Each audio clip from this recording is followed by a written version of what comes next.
ಅವರ ಸೋಷಿಯಲ್ ಮೀಡಿಯಾದಲ್ಲಿ ತಿರ್ಚಿದ್ದಾರೆ, ಮೀಡಿಯಾದವರೇ ಸುಳ್ಳು ಹೇಳ್ತಿದ್ದಾರೆ ಎಲ್ಲ ಅಂತ ಈ ರೀತಿ ಲಜ್ಜೆಗೆಟ್ಟು ಡಿಫೆಂಡ್ ಮಾಡುವಂಥ ಅಗತ್ಯ ಇದೆ. ಯಾರು ಪಾಕಿಸ್ತಾನ ಜಿಂದಾಬಾದ್ ಅಂತ ಹೇಳ್ತಾನೆ ಅವ್ನು ದೇಶದ್ರೋಹಿ ಅಂತ ಹೇಳಿ ಅವ್ನು ಒದ್ದು ಒಳಗೆ ಹಾಕೋಕ್ಕೆ ಇವ್ರಿಗೆ ಯಾಕೆ ಅಂಜಿಕೆ ಅಂತ ನನಗೆ ಅರ್ಥ ಆಗ್ತಾಯಿಲ್ಲ. ನಾನು ಸಿದ್ದರಾಮಯ್ಯ ಸಾಬ್ರಿಗೆ ಹೇಳಲಿಕ್ಕೆ ಬಯಸ್ತೀನಿ, ಸರ್ ನೀವು ಮುಸಲ್ಮಾನರು ನೀವು ಏನೇ ಮಾಡಿ ನೀವು ಅವ್ರ ಕೈ ಕಡಿದ್ರೂ ಕೂಡ ನಿಮಗೆ ಓಟ್ ಹಾಕೋದು, ಮತ್ತು ಯಾಕೆ ರಕ್ಷಣೆ ಮಾಡೋಕ್ಕೆ ಹೋಗ್ತಾಯಿದ್ದೀರಿ ನೀವು? ಇದೇ ಥರ ಮುಂದುವರಿತು ಅಂತೋದ್ರೆ ಕರ್ನಾಟಕ ಯಾವ ಸ್ಥಿತಿಗೆ ಬರುತ್ತೆ ನೀವೇ ಯೋಚನೆಯನ್ನು ಮಾಡಿ. ಕರ್ನಾಟಕ ಒಂದು ಸಭ್ಯ ರಾಜಕಾರಣಕ್ಕೆ, ಕಾನೂನು ಸುವ್ಯವಸ್ಥೆಗೆ ಹೆಸರಾಗಿರುವಂಥ ರಾಜ್ಯ ಇದು.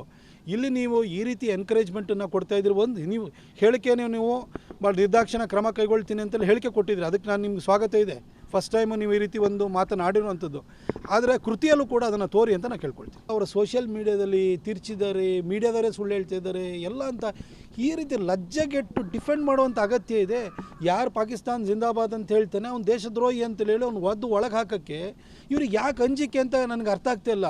ನಾನು ಸಿದ್ದರಾಮಯ್ಯ ಸಾಬ್ರಿಗೆ ಹೇಳಲಿಕ್ಕೆ ಬಯಸ್ತೀನಿ, ಸರ್ ನೀವು ಮುಸಲ್ಮಾನರು ನೀವು ಏನೇ ಮಾಡಿ ನೀವು ಅವ್ರ ಕೈ ಕಡಿದ್ರೂ ಕೂಡ ನಿಮಗೆ ಓಟ್ ಹಾಕೋದು, ಮತ್ತು ಯಾಕೆ ರಕ್ಷಣೆ ಮಾಡೋಕ್ಕೆ ಹೋಗ್ತಾಯಿದ್ದೀರಿ ನೀವು? ಇದೇ ಥರ ಮುಂದುವರಿತು ಅಂತೋದ್ರೆ ಕರ್ನಾಟಕ ಯಾವ ಸ್ಥಿತಿಗೆ ಬರುತ್ತೆ ನೀವೇ ಯೋಚನೆಯನ್ನು ಮಾಡಿ.